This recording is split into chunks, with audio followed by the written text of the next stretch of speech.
Ladies and gentlemen, welcome back to Discovery Debrief, a podcast that dives headfirst into the proverbial deep end of our favorite spacefaring franchise on the road to Season 2 of its latest entry, Star Trek Discovery. I'm co-host Chris Clow, and I'm joined as usual by members of our bold panel of Star Trek franchise explorers, including Rachael Clow. Hello! Whoa, very energetic. Zaki Hasan. Hi. And Cicero Holmes. I made spumoni ice cream in my sleep when I was 9 years old. That's the topic of the day, isn't it? So this episode is not going to be probably quite as long as other ones that we've done, in keeping with the spirit of our topic, because we're going to keep things short and sweet to talk about a recent short, sweet bite of new discovery that recently hit CBS All-Access, the first episode of the aptly titled short Trek series called Runaway.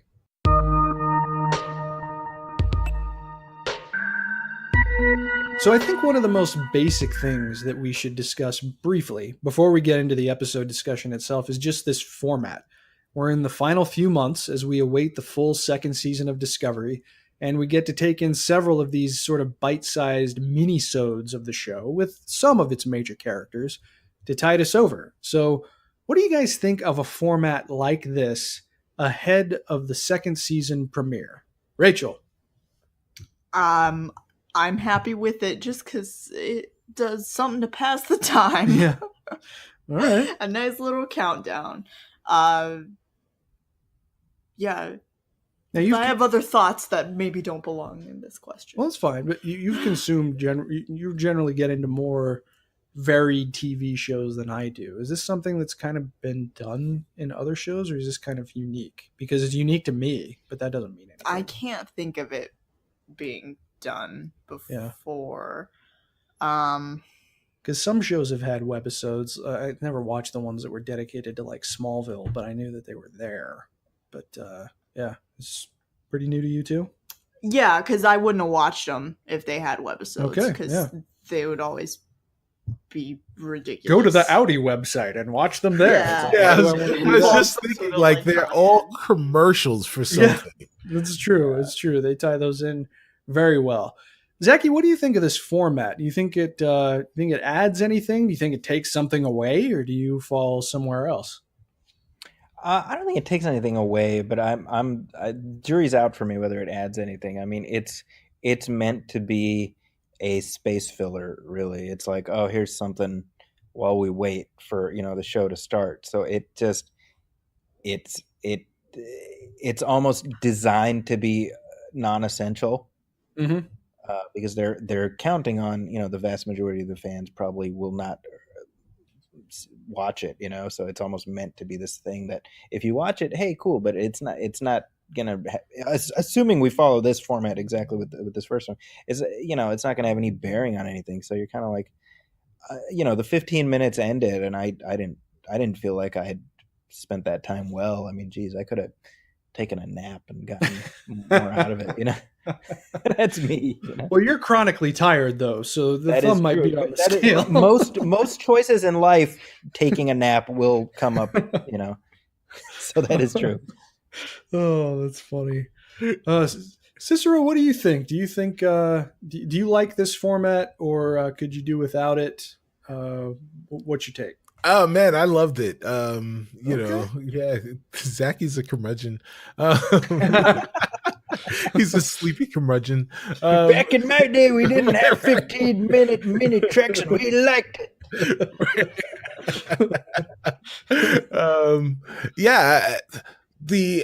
I think that it's not enough. I mean, so for me, it's like we're gonna get 3 or 4 of these. And that's awesome, but there's like I get 15 minutes in a month. Right. So at least with the webisodes, and I like from a business standpoint, I understand why they're basically commercials, because someone's got to pay for all of that stuff. Right. Yeah. So, and if I guess realistically, if Discovery were to do something like that, then it would probably turn into a commercial. You know, like there are space Audis, you know, like they're fighting Mercedes Benz bots. But but like but at the same time, I got a really cute story. It means nothing in the scheme of things, with one of my favorite characters that I knew in Tilly. But next week, it's not next week, it's next month, which sucks. Yeah. I get to spend 15 minutes with somebody who I kind of know, but I don't really know. So even if it doesn't matter in the scheme of things, at least when I see him on the screen, when the show starts proper, I feel a little bit more connected to him. The ice has been broken, as we start to discover these characters a little bit more, hopefully during the course of the season. And that's why these things are important. And that's why it would be nice if we could have, an hour of these over the course of the next few months, so we can discover the rest of the bridge and have an understanding of who these people are before we start season 2 in earnest. Mm-hmm. Yeah, that's really well said. I don't think that this is a detriment by any means. I was pretty happy just seeing something else with Tilly, kind of like you, Cicero. I can definitely see Zaki's perspective in that it's a bit innocuous, but that's okay. I mean, you don't really expect a story, at least not at this point in time on the show, that features Tilly as the main character to be something that's going to, bloom extremely largely in season 2 at some point. But the thing that Tilly is great at is giving sort of this relatable sense of what it's like just being now an ensign on a starship. And the character building, it's interesting because, was it in January? I think it's in January, like the week before Discovery season 2 comes out is when we're getting the Tilly novel. And we might be getting a little bit of a preview at the beginning of this short trek here, exactly what her family life is like. And I find that interesting. I find that of value. I think that it adds a little bit to just to the wrinkles of what makes her who she is. And I almost would have preferred that this episode do more of that by more squarely focusing on her. But it was a nice story, and I enjoyed watching it. I think I took a nap afterward, but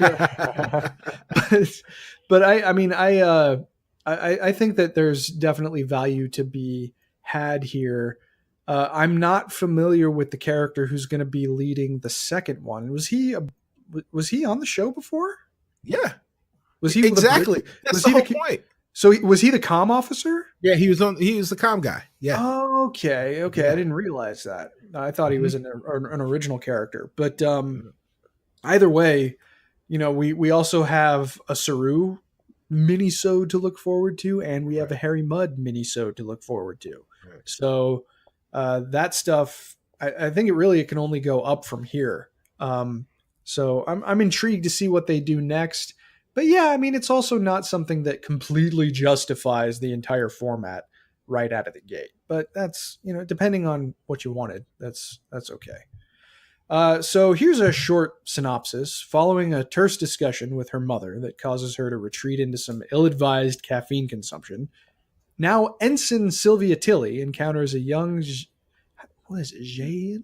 Zahian, thank you. Yeah. Zahian stowaway named Mihani Ika Hali Kapo, whom she calls Poe, and she helps her to return home in time for her coronation as her world's queen. Doesn't really take long for things to go sideways. The detail about her being a queen wasn't until almost the last possible minute in the episode, but we got to see it was kind of a nice visual effects showcase for maybe to see ahead of time what we have in store for season 2. It was very slick looking, and it must take place sometime in season 2 since Tilly is wearing her ensign's badge and she has her Starfleet Medal of Honor that she got in the last episode on display in her quarters. So let's just have an open conversation about this. Let's start with the obvious. What did you think? Zaki, you've alluded to it, but when it comes to the material, what we saw from the character and this sort of brief story, what strikes you or doesn't? I mean, it was fine. Like that's really like I wish I had more to say. Like I'm kind of like to me Tilly being the focus is I'm just not a huge fan of that character. So it's like okay.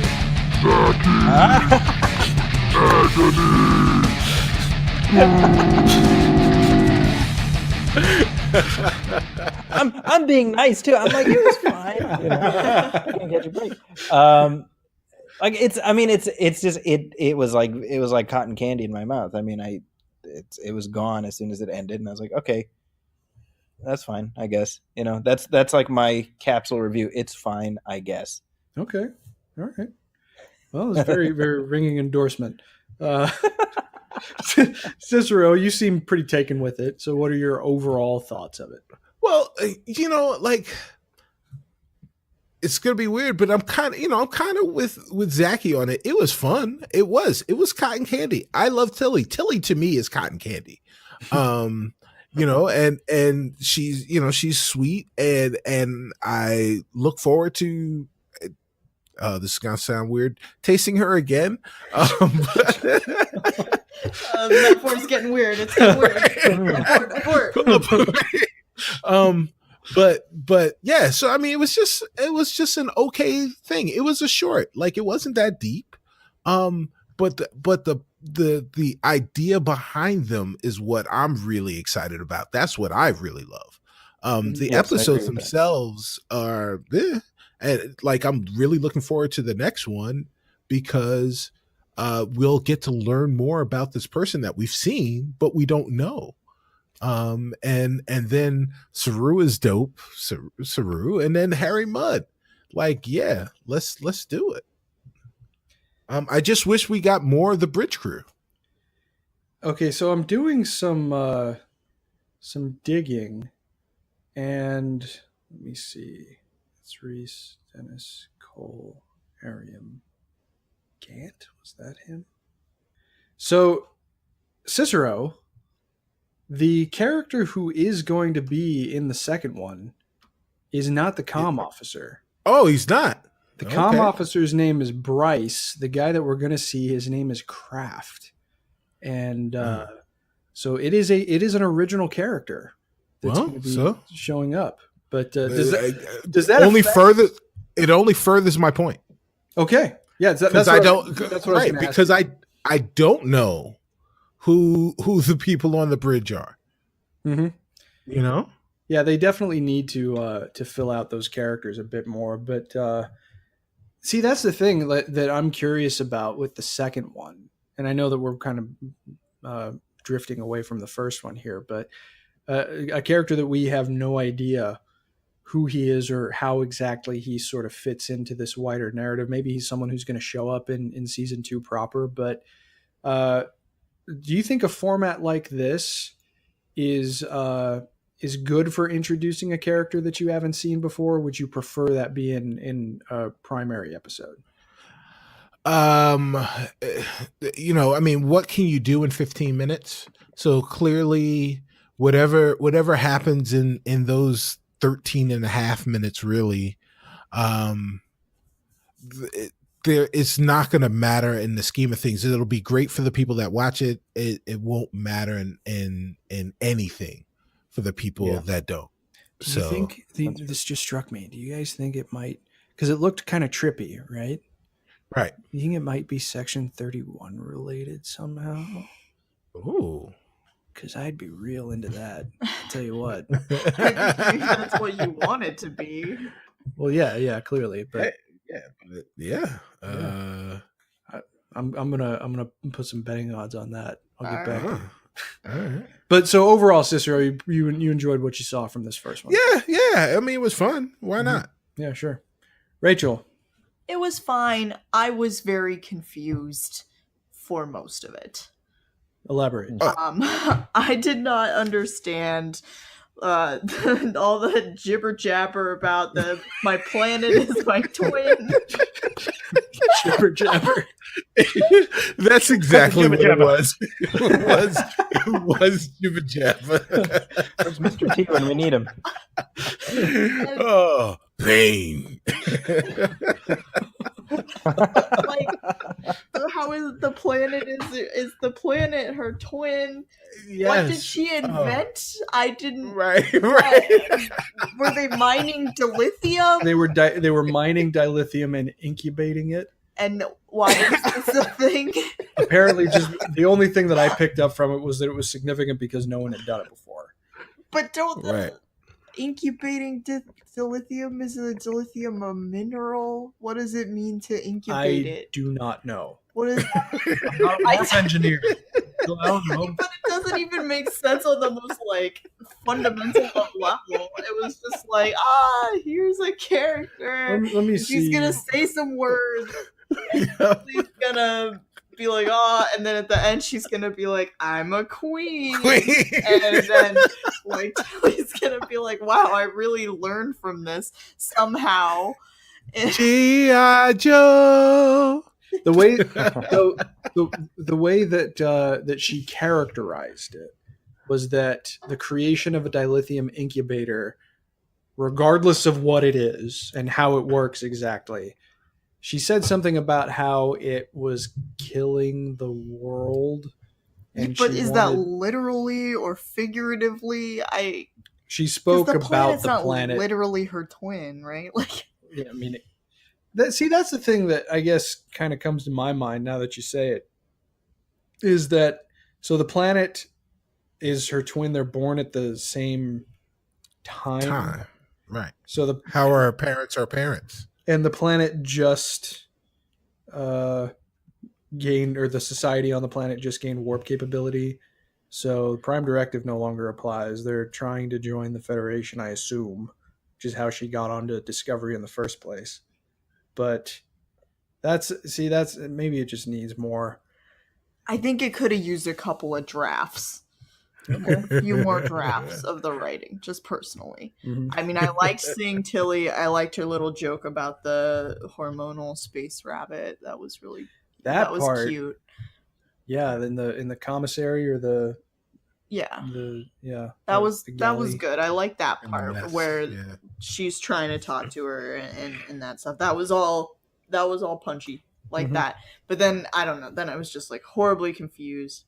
And I don't know, I was a little bit underwhelmed. I guess I was expecting more maybe more of a mystery that might be solved in the second season. Sure. Or, some little story that might have little Easter eggs for me when I'm watching the second season. I can be like, oh, hey, that's, So you were expecting a done in one, right? Well, I mean, and this was done in one, I guess. But I'm sorry, you weren't expecting a done in one. You weren't expecting something that seemed, at least on its face, seems so. You wanted something serialized. Not really. I mean, I just wanted. I guess I thought it would relate more to what's going to happen and let me in on it a little bit in some superficial way, and it was just not. It didn't do that. So. Yeah. Well, yeah. I mean, there's definitely a lot of questions. I mean, just on its face, like I said before, the thing that I take away the most from it is the stuff that happened at the beginning. Where Tilly's just screaming into a pillow, and she goes to, I will remember to expect nothing, even from this espresso. Espresso, I release you. That stuff was funny, and I like Tilly in general. So seeing more of her, Mary Wiseman performs her with such earnestness that the performance, whenever I see it, is infectious. So, Zaki, when you first heard that this first short trek was going to be centered on her, because most of the time when we were having episode discussions over the course of the first season, your ire seemed most amplified when we were talking about the mirror universe. I think you had mentioned a few times that Tilly wasn't exactly catching your interest as much as someone like Michael, obviously. But what is it about Tilly that is missing for you, just personally? I mean, I don't think she's a leading character. You know, I think she works as part of the ensemble, but I just, you know, she's not. I don't find her interesting enough to be the focus of a whole story. So I guess in a way, this format where it's like 15 minutes in and out, that's perfectly suited to a character like her. But I think to me, it just draws out the sort of disposability of these things. You know. Mm-hmm. It reminds. It's like the Chloe Chronicles that Smallville did. You know, you alluded to Smallville earlier. You know, Right, what I mean, yeah. it's like, Right. you know, I mean, they don't matter in the Right. grand scheme of things. Right. So, you know, it's kind of like I said, it's totally fine. It's like, you know, it's a light snack.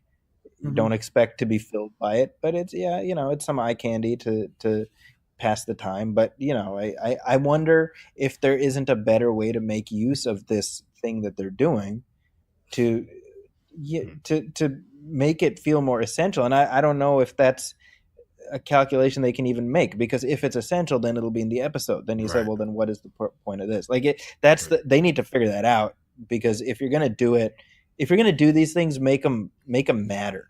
Right. Mm-hmm. It's funny that you. Sure. It's funny that you bring up the Chloe Chronicles, because I was really surprised at the one where she was branding people. That Chloe Chronicles have taken a turn.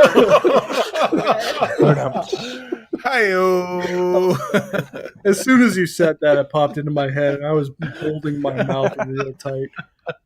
No, but I think the point is well taken, and that's kind of one of the things that I'm going to be really interested to see out of the second one, is whether or not it might be planting a seed, because we know just by virtue of the inclusion of Emperor Giorgio that something like Section 31 is going to be felt at least at some point in season 2.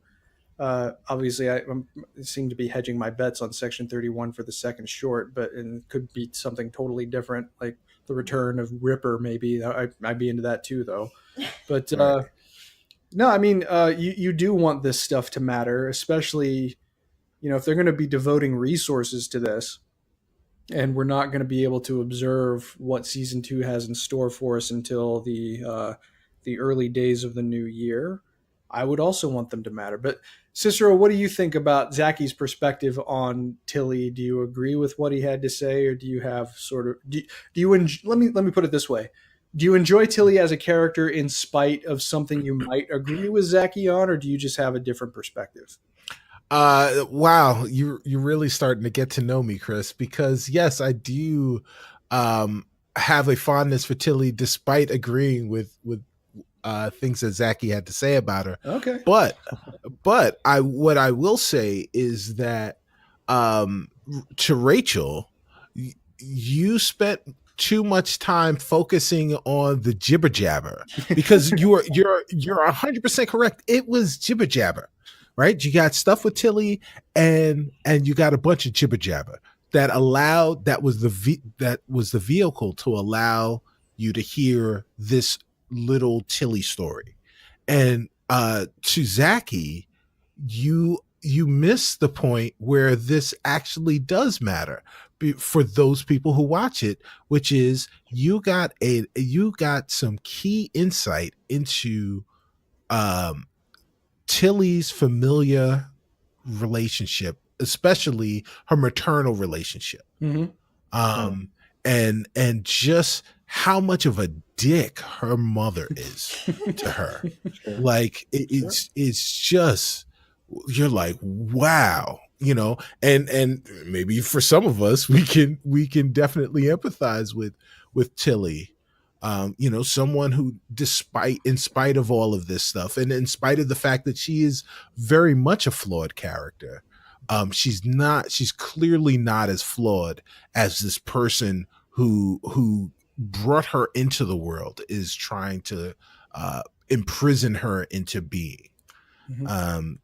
And so she is trying to grow from that, and that's kind of, you know, it bookends with her being dressed down by her mother, and then at the very end, her kind of realizing that she totally has shed all of that stuff. So that's some insight into Tilly that we all gleaned, whether we wanted to or not, from this episode that we will, invariably carry with us into season 2. It's almost like this thing could have been just a few minutes long, because as you're talking, what immediately sprung to my mind, because I'm the third child in my family. Sure. I don't know. Do you guys have siblings? Yeah, I'm the oldest. You're the oldest? Yeah. Zaki, do you have siblings? Yeah. I'm the younger of 2. Okay, and Rachel is an only child. So we run the gamut on this panel. Right. But the thing that immediately jumps to my mind, first of all, she has her, I guess the purpose of the full episode is that it reinforces her decision to join the command training program. But Right. beyond that too, in the last episode where we were talking about the visitor, we talked about aspects of family and how they're universally relatable in some respect. It's gonna hit more for some people than others. But with this, I saw something very familiar in Tilly's discussion with her mother, not because, I felt like my aspirations or anything were disregarded by my mother, far from it, but I know what it's like to struggle for, I guess, parental attention when you have other siblings, particularly other siblings in front of you. In hindsight, it's great being the third child because you get to benefit from the mistakes that your older siblings made, which is awesome. And my siblings have made plenty. so love you guys. But They don't listen. no, they don't. They absolutely don't.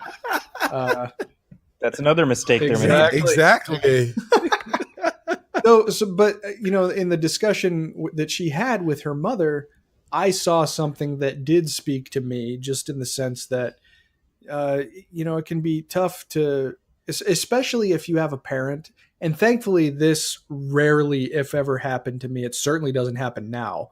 But when I was a kid, it might have happened once or twice. You know who I should talk to about this? What was it, like her stepsister or something like that? And Yeah. it's just like, and she said, "You were just talking to me about it right now." Right. I mean, she was trying to compete for attention in the conversation she was having with her mother in the moment. And Right. that I related to an aspect of, and just kind of being frustrated with that side of it. And, it's a more whimsical familial side, but it has resonance and value in that respect. But yeah, I mean, it's going to be different for everybody. But when it comes to, I guess when it comes to the timeline, this is a little confusing, because conceivably Captain Pike has been installed as Discovery's CEO, because the season premiere should be picking up literally on the heels of, well, not literally, almost literally on the heels of the season finale. Do you guys think that it was set sort of at the right time, or is it a little weird that we're going to be stepping back to see exactly how Discovery starts to get onto its regular mission? Rachel, what do you think? Yeah, the timeline was super confusing. I didn't does this happen in the middle of it? I don't know. Yeah. I mean, you're probably not supposed to think about it, so I have chosen not to think about it. But it does bring up questions of succession, I mean, I'm sure we'll be able to plug it in after the fact. Yeah, or maybe it happens after, right after the second season. I don't know. It could, yeah. I don't know what's going to happen in the second season, so I can't tell you. Right.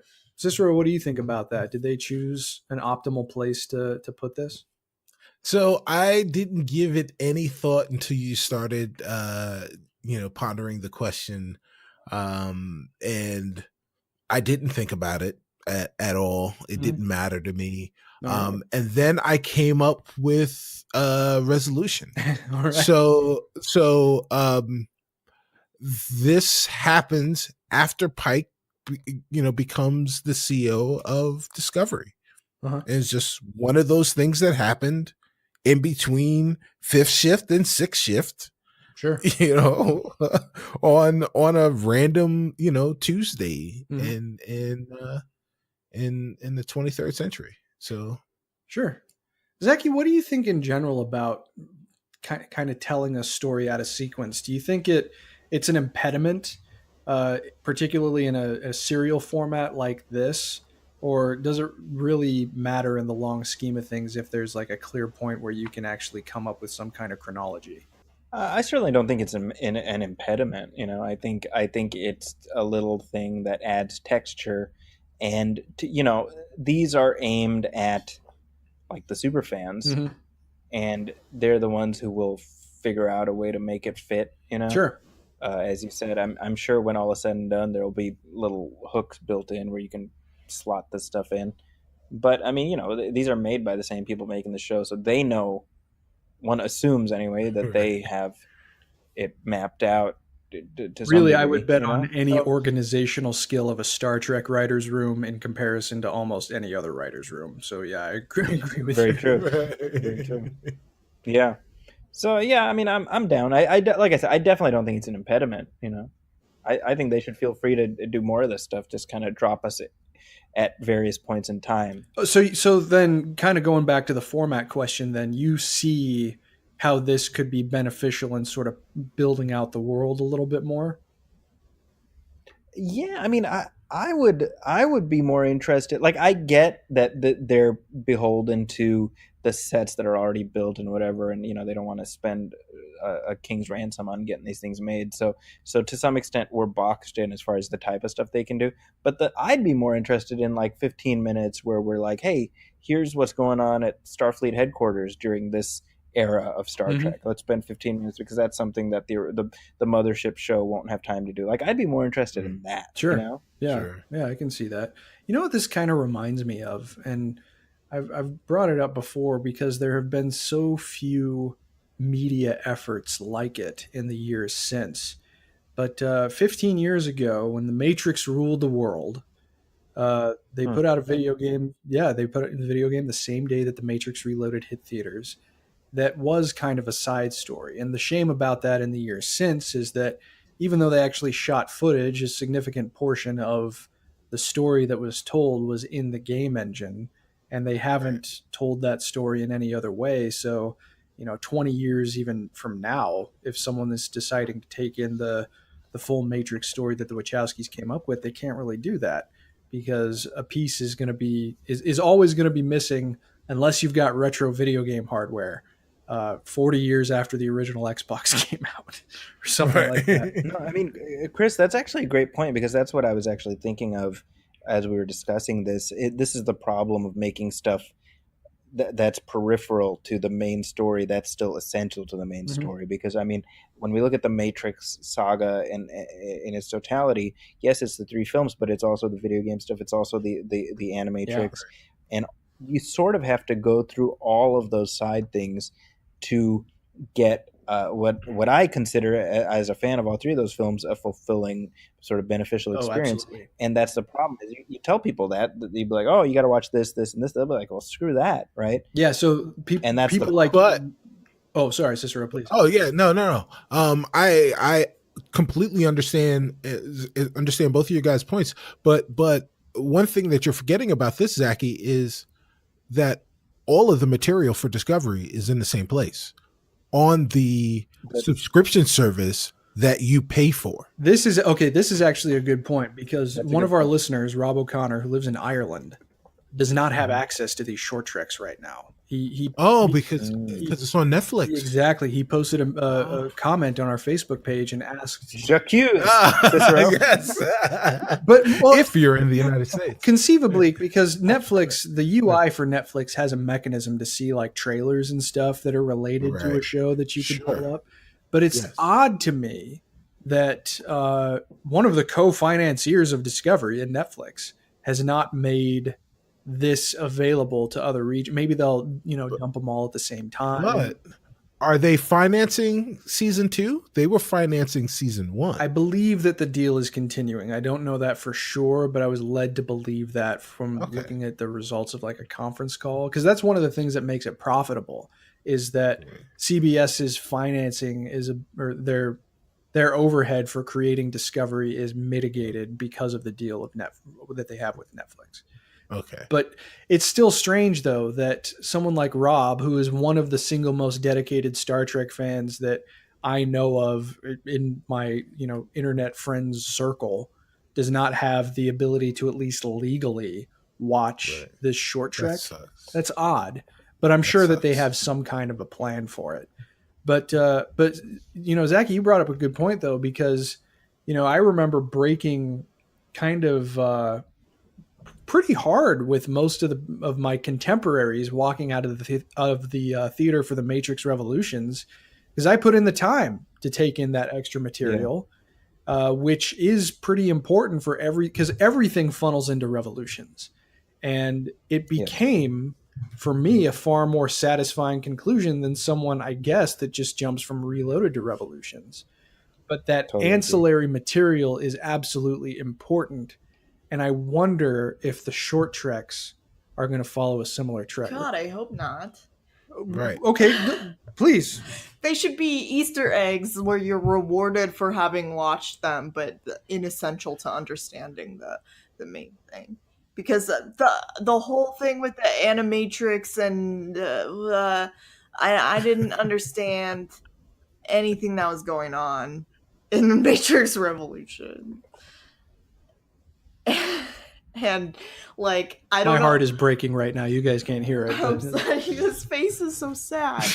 I mean, the first time I watched it, there was a lot of stuff that I did not understand. It was very unsatisfying, and I feel like you shouldn't have to like cobble together your understanding of something from a variety of different sources.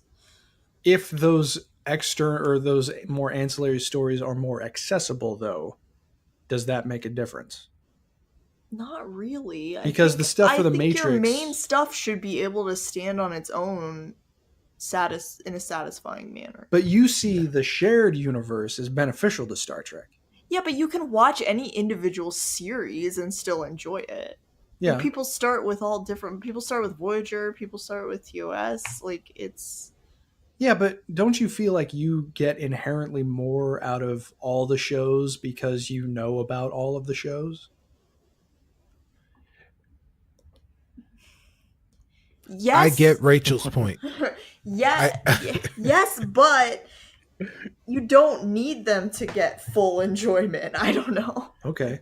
Cicero? I get Rachel's point totally. The Matrix Revolution is, this is going to get crazy, is objectively a bad film. No. If the only way that film is even redeemable is if I've watched this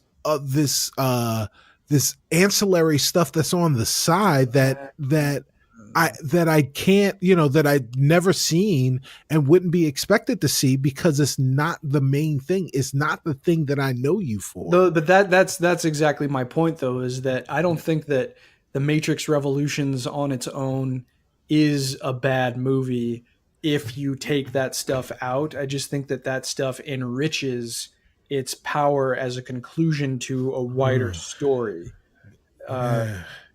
But this has been the Matrix Podcast. But it's related, though. It's related. It is related. You know what this is tied to with Star Trek. And I'm sorry, Cicero, but before it gets out of my brain, and Zaki, you can speak to this too. Is someone also having an understanding of something that at the time was ancillary, but now is part of the Star Trek canon in the animated series? Sure. Because, there's no guarantee that the animated series or really anything from the animated series is going to be followed up on in Discovery necessarily.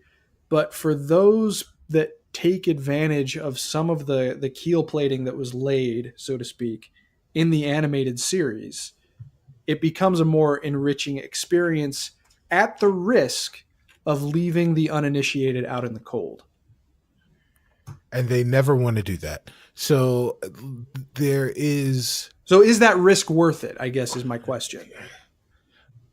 No. So we're gonna jump. I'm gonna jump all over pop culture right now and say that there was a film that just released called Venom which is a film about a Spider-Man villain, Yes. in which the origin story for the film doesn't involve Spider-Man in the least. Right. Is a complete and utter departure from the comic book, from its source material. And I went to go see it with my partner, and she enjoyed it for what it was. And that's okay. Like, you can just go and do your own thing. Yeah. Zaki and I both gave that movie a positive review. Yeah. It was terrible, and I loved it. That was my review, basically. Yeah. I was like, it's not good, but I had fun. I'm not gonna. All right. Well, we're running short on time here. Rachel, do you have anything else to add? Oh, I didn't see Venom, so Yeah, she did. I went by myself. I stayed home and cleaned the porch. There you go. I'm all alone. You're beside me. That's what I was thinking. Zaki, what do you think? Just to close us out, is that risk of potentially leaving someone out in the cold for the people who do pedal to keep up, is that risk worth it? It depends. It depends how cold. Sure. Honestly, it depends how There low. there are degrees of I it. think. Yeah, I mean, I think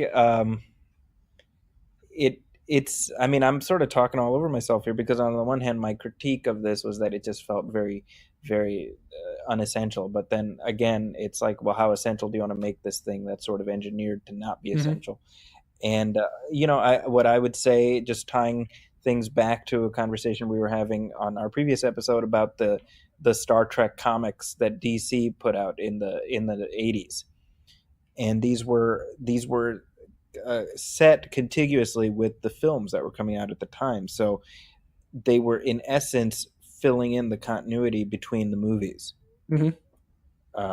So you pick up, the series started shortly after Star Trek 2 came out, so you pick up and there's no Spock, and then it leads into Star Trek 3, and it creates a whole new continuity that leads pretty seamlessly into Star Trek 3, to the point that if you are reading the comics and you're watching the movies, hey, this is cool, it all fits together. But in actuality, it's meant to be completely disposable. Sure. And that's kind of I correlate these things with that, where it's like a neat little thing, but big picture, it doesn't quote unquote matter. And that's fine. All right. This really does anything matter anymore? Brett Kavanaugh's on the Supreme Court. Nothing makes sense anymore. They're imaginary stories, but aren't they all? All right. Well, that was fun, guys. I didn't expect it to go to such lengths, but I'm glad that it did. That was really cool. Before we leave you for this episode, one of the things I always talk about is that if you write a review for the show, I will read it at the end of the show. And I read one that originated from Facebook at the end of the last episode, but we actually have two. I have no idea how long these have been here, but we have read these. I've read both of them. You've at least read the first one. Okay, well, I'll just read it again. At the risk of repeating myself, we have two reviews on iTunes. Both of them are 5 stars. The first one is from Aaron Henley, and he said, I underestimated just how much I would enjoy Star Trek Discovery, and I'm glad to have found a podcast that is both critical where it needs to be, but also shows that these hosts are passionate about the show. Thank you, Aaron. And then we also have one from another regular listener, Hey Berto, and he says, after his 5-star review, quote, this group does a fantastic job breaking down the aired episodes, but don't neglect to do some specialized shows when the show isn't airing. Well, at least over the last couple of months, we're doing some catch up, but they strike the perfect balance of reviewing each episode from the perspective of Trek fans while not allowing their fandom from becoming baggage that can drag the show down. It's the perfect blend of a straightforward review through the lens of franchise familiarity and adoration by fans. They keep it real, y'all. So many other podcasts I've listened to can't let go of their ideas of what Trek should be to just analyze what this show is. Not with this crew. It's why it's my favorite disco podcast. Keep up the great work. Thank you very much for that, man. That's a very nice review. But On that note, next time on Debrief, we plan on bringing you the discussion surrounding Cicero's favorite Star Trek episode in our ongoing Debrief's favorite series, which is Star Trek Enterprise's Regeneration. And we also plan after that to bring you a review of the latest Discovery tie-in novel, Fear Itself, written by author James Swallow, that centers on Saru on the Shenzhou. But that's going to do it for episode number 28 of Discovery Debrief. We hope you enjoyed the show, and if you did, please like and follow us on our social media channels. And if you'd be so kind, we'd also appreciate it if you were to review for the show on iTunes or Facebook. It only takes a minute, and we'll be happy to read your review on the air when it's posted. If you have any questions, you can follow the show on Twitter at DSC Debrief, where you can also find all of our individual Twitter handles. And feel free to send us questions through Twitter, our Facebook like page, or by emailing us directly at hailingfrequencies@discoverydebrief.com. Please be sure to set your courses for this feed for future episodes, and be sure to join us as we convene to talk about the novel, to talk about future short treks, just as we continue to barrel forward towards season 2. As always, though, until we meet again, please go boldly, my friends.